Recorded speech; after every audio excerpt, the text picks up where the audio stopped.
Merci Henri, bonjour mesdames, messieurs. Avant d'aborder le sujet que je dois traiter, c'est la contribution internationale aux investissements en Afrique. Mais je vais commencer par faire quelques rappels sur ce qu'est la Caisse des dépôts. Je ne vais pas vous exposer tout le modèle Caisse des dépôts, mais quelques éléments essentiels parce que ça permettra d'éclairer la quatrième partie de mon intervention qui sera consacrée à ce que nous essayons de développer actuellement en Afrique. Alors, la Caisse des dépôts française est d'abord un groupe public créé depuis 197 ans, 1816, qui est sous le contrôle du Parlement et pas du ministère des Finances, et qui est au service, dit-on, de l'intérêt général. Nous réalisons en gros des opérations en appui de politiques publiques, qu'elles soient État ou collectivités locales, et nous pouvons agir aussi comme acteurs concurrentiels à travers des filiales, comme opérateurs dans des secteurs où il est apparu nécessaire de développer une activité économique pour faciliter le développement des infrastructures, faire venir des acteurs privés et ensuite animer ce nouveau marché. Comment fait-on l'ensemble de ces opérations? Bien d'abord, on gère de l'épargne et des dépôts qui sont réglementés et nous les transformons pour financer l'ensemble de ces actions et de ces priorités publiques. La Caisse des dépôts est également investisseur de long terme sur ses fonds propres, en jouant un effet de levier sur les acteurs privés dans deux grands domaines. Le financement des entreprises. Nous sommes investisseurs dans des entreprises cotées en bourse, mais nous sommes aussi investisseurs dans des entreprises de taille intermédiaire et des PME, des PMI, à travers une activité importante de capital risque. Et nous sommes également investisseurs dans ce que j'appellerais l'équipement du territoire au sens large, le plus souvent aux côtés des collectivités locales et toujours dans de nouveaux secteurs à développer et pour lesquels les investissements privés sont insuffisants. Ça évolue avec le temps, puisqu'on a commencé par les chemins de fer, puis les canaux navigables, les autoroutes, les aéroports. Aujourd'hui, si je voulais décrire quels sont les secteurs où nous sommes, c'est le transport, les infrastructures, ce qu'on appelle du terme générique économie de la connaissance, c'est-à-dire les connexions Internet, le développement des services autour d'Internet, le développement durable avec les énergies renouvelables, le développement numérique, je l'ai cité, le tourisme, le loisir. La Caisse des dépôts, comme vous l'avez senti à travers cet exposé, a d'abord un mandat national. Et, je contredirais mon ami Henri, nous ne sommes pas un bailleur, un organisme d'aide publique au développement, nous ne sommes pas un bailleur d'aide publique au développement et nous ne sommes pas considérés comme tels et ce n'est pas notre mandat. Et d'ailleurs, notre commission de surveillance, qui est sous contrôle des parlementaires, nous empêcherait de le faire. Ceci étant, même si nous sommes au développement de l'économie et du territoire français, les frontières économiques de la France ne s'arrêtent pas aux portes de l'Hexagone. Nous sommes un État qui est inséré dans la mondialisation et ceci se retrouve également dans le modèle économique de la Caisse des dépôts qui évolue. En gros, aujourd'hui, la Caisse des dépôts réalise 25% de son résultat net à l'international. C'est une part qui croîtra peu, peut-être passerons-nous à 33%, elle augmentera peu tout simplement parce que nous gérons une ressource particulière. Nous devons absolument sécuriser les dépôts et l'épargne des citoyens français. Nous ne pouvons pas donc prendre des risques inconsidérés à l'international et nous devons faire un maximum de placements en France sur des produits bien connus, des obligations souveraines ou des obligations corporate. Alors que fait-on donc à l'international? Nous n'intervenons pas en prêteurs, nous intervenons uniquement en investisseurs à travers nos filiales comme opérateurs techniques. Par exemple, nous avons un groupe d'ingénierie qui s'appelle Aegis, et qui est présent, qui est implanté dans 12 pays africains et qui intervient depuis 1949 dans 44 États d'Afrique. Nous sommes également opérateurs de gestion, et aussi bien dans les transports urbains, mais nous pouvons être également opérateurs dans le secteur des assurances, moins connu, au Brésil par exemple, où nous sommes le deuxième assureur. Et puis nous intervenons comme investisseurs sous forme de co-investissement, avec des partenaires qui sont à majorité publique, ou à travers de fonds d'investissement. La particularité du modèle, c'est que bien évidemment, nous devons avoir un retour financier pour ces ressources, puisque de toute façon, à la base, ce sont des fonds propres accumulés en gérant des ressources de dépôt et d'épargne. Nous ne pratiquons donc pas le don, nous ne pratiquons pas le prêt, et nous sommes investisseurs. Lorsque nous le faisons, nous agissons toujours comme investisseurs selon les mêmes modalités et les mêmes spécialisations qu'en France, autrement dit le financement des entreprises et l'équipement des territoires. Sur l'Afrique, nous intervenons d'abord depuis plus de 11 ans aux côtés de la CDG du Maroc. Le premier accord que nous avons signé avec la CDG du Maroc date d'avril 2001. Il portait notamment sur la construction d'une zone industrielle à normes environnementales nettement améliorée et la création du premier fonds d'amorçage qui était conçu sur le continent africain qui s'appelait Sindibad. Donc cette logique de co-investissement.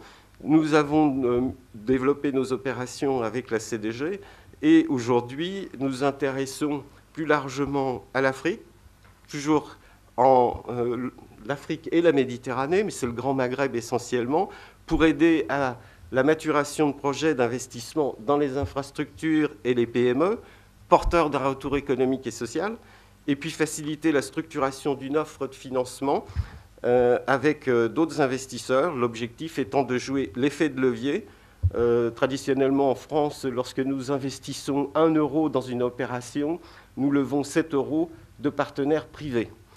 Nous pouvons donc jouer le même rôle à l'international ou faciliter le bouclage de tours de table sur des investissements qui n'arrivent pas à se boucler facilement, par exemple, avec le secteur privé.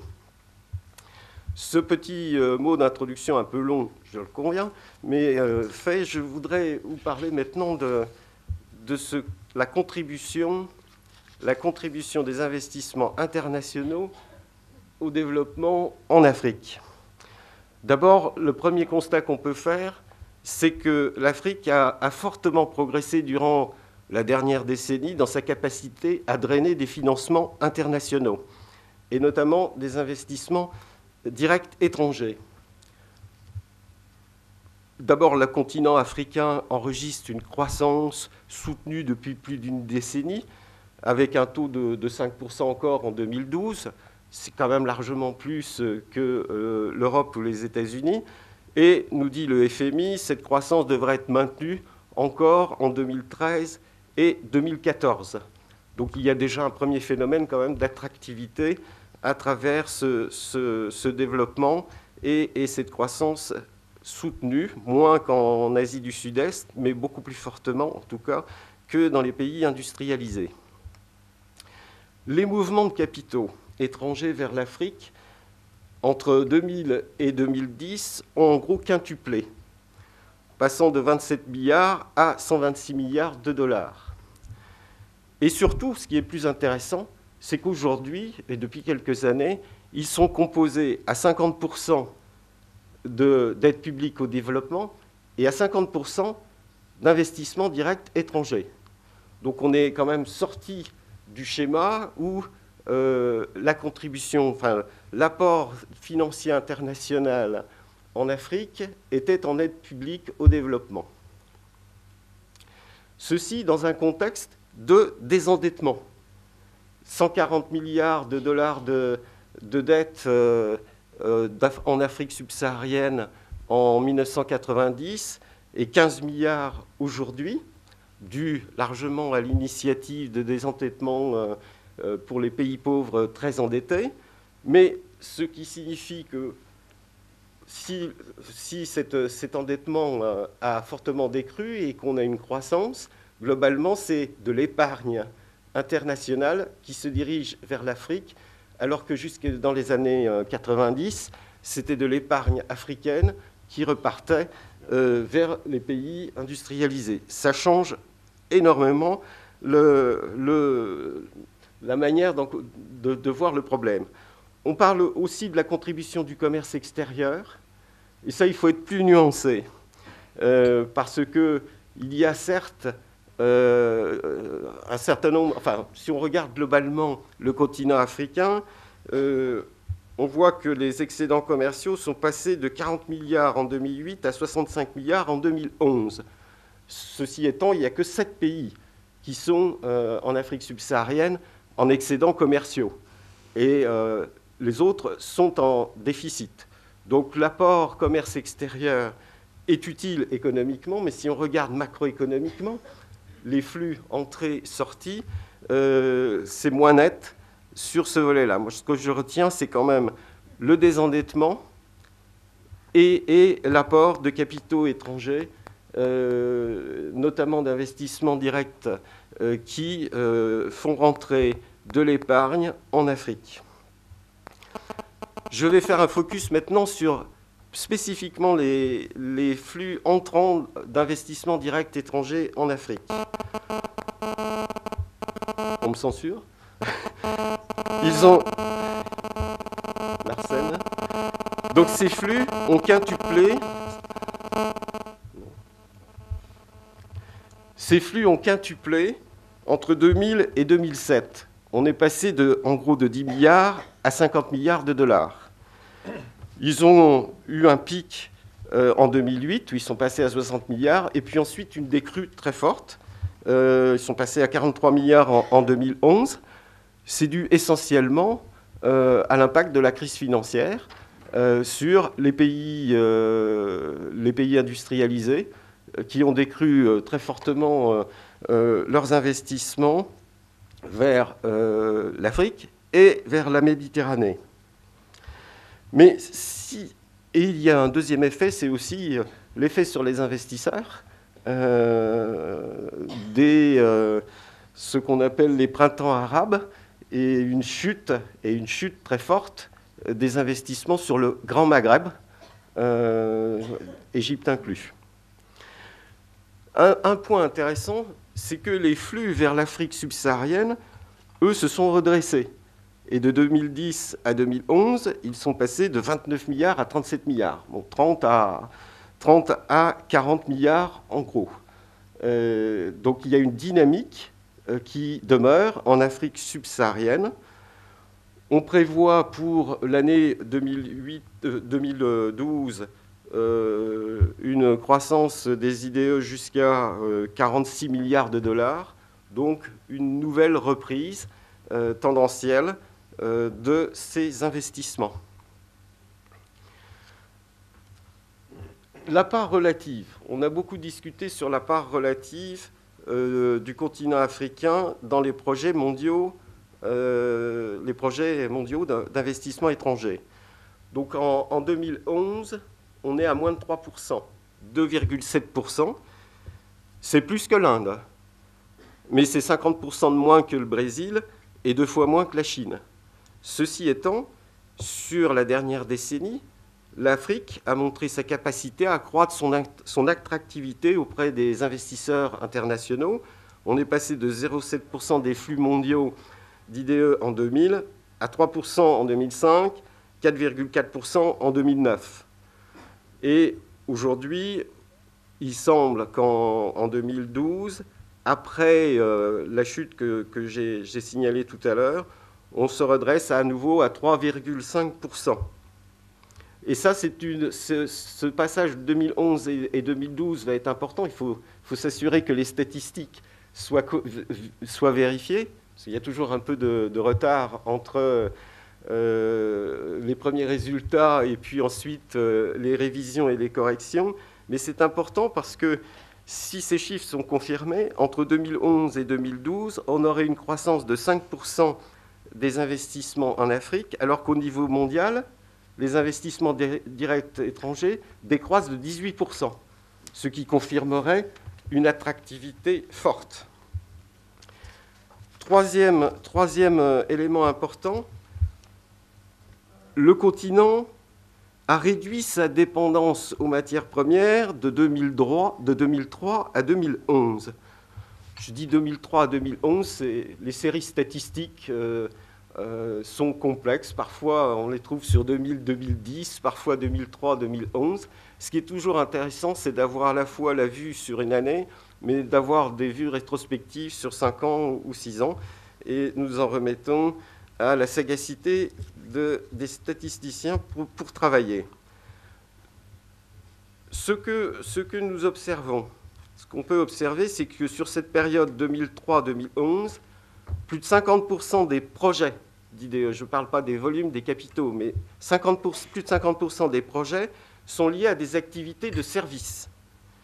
Et pour l'année 2012, c'est même 70%. Donc hors industrie, hors pétrole, hors minerais, hors agriculture. Et sur la même période, on voit même que la part des projets dans les industries d'extraction s'est réduite de 55% à 23%. Il n'y a pas de hasard. Les services représentent aujourd'hui 58% du PIB de l'Afrique subsaharienne et les ressources naturelles, 18%. C'est un biais qu'on a encore souvent sur l'Afrique parce qu'on voit le dynamisme des pays pétroliers. On nous parle de la Chine qui est massivement importateur de matières premières. C'est exact. Mais il se passe aussi autre chose en Afrique. Le PIB maintenant devient tertiarisé et il attire des investissements dans ces secteurs. Les services, c'est bien, mais ce n'est pas ce qui crée forcément le plus d'emplois.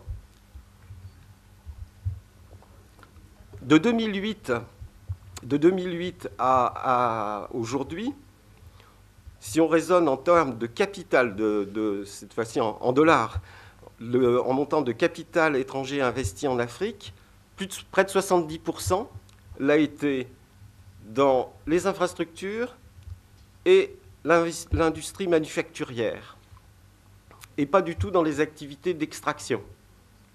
Et la part du secteur manufacturier dans les investissements est passée de 22,4% à 43%. Donc il y a une montée de l'investissement étranger vers d'autres secteurs que le pétrole et les minerais, un intérêt pour les services et un intérêt fort pour les infrastructures, voire pour l'industrie manufacturière. J'ai parlé des investissements directs étrangers extérieurs à l'Afrique, mais ce qui est intéressant aussi, c'est de regarder les investissements directs intra-africains, d'un pays à l'autre. Et c'est un élément qui me semble, pour moi, assez fondamental pour l'émergence de l'Afrique. Je crois d'ailleurs plus à un phénomène de croissance endogène qu'un phénomène de croissance, je dirais, exportée. Selon toujours les statistiques que j'ai évoquées, qui sont, j'ai oublié de le préciser, proviennent des travaux de la CNUSED, et certains ont été synthétisés dans une récente étude de Ernst & Young qui est parue il y a quelques mois. Si on regarde ces investissements intra-africains, ils ont cru de 23% entre 2003 et 2011. Et avec une brusque accélération depuis 2007, puisque c'est plus 30%. En comparaison, les investissements en provenance des pays émergents ont connu une croissance de 15%. Et pour les pays industrialisés, Europe, États-Unis, c'est plus 8%. Donc il y a un appel assez fort de la part d'investisseurs africains pour le développement des pays du continent. En 2011, l'investissement intra-africain représentait à peu près 17% de l'ensemble des nouveaux projets d'investissement en Afrique. Dynamique, donc, qu'il faut avoir en tête et et qui va être assez crucial pour l'avenir. Néanmoins, après tous ces résultats très satisfaisants, il faut quand même relativiser les performances de la contribution internationale aux investissements en Afrique. Il faut la relativiser sur 3 plans. Le premier, c'est la diversification économique. Malgré une tendance, une contribution tendanciellement croissante, les IDE internationaux restent mal distribués. Ils sont concentrés sur un nombre limité de pays et de secteurs, 15 pays exportateurs de pétrole qui attirent 75% des flux.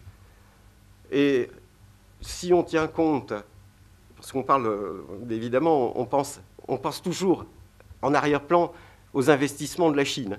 Mais si on regarde ce que font les investisseurs de l'OCDE, ils sont à 85% sur les pays exportateurs de pétrole. Donc l'investissement européen et américain dans les secteurs des hydrocarbures, par exemple, est beaucoup plus important que l'investissement chinois. Cette inégale distribution, ce manque de diversification économique et géographique des investissements étrangers, on la retrouve finalement dans les exportations. Et la part des hydrocarbures et des minerais dans les exportations africaines est de 64% en 2011, si on prend les statistiques OMC. C'est équivalent à la structure des exportations du Moyen-Orient et de la Russie, du Kazakhstan. Donc, des économies qui restent exportatrices de pétrole et de matières premières. Point intéressant, c'est la part des produits manufacturés. La part des produits manufacturés dans les exportations africaines est de 18% en 2011 et la moyenne mondiale est de 65%.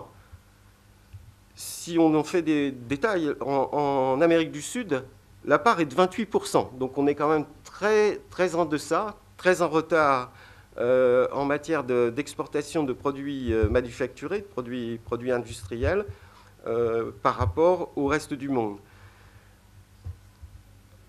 Le constat général qu'on peut faire de ces quelques chiffres, c'est qu'il y a une nécessité évidente de renforcer la diversification économique en Afrique, et notamment l'industrie.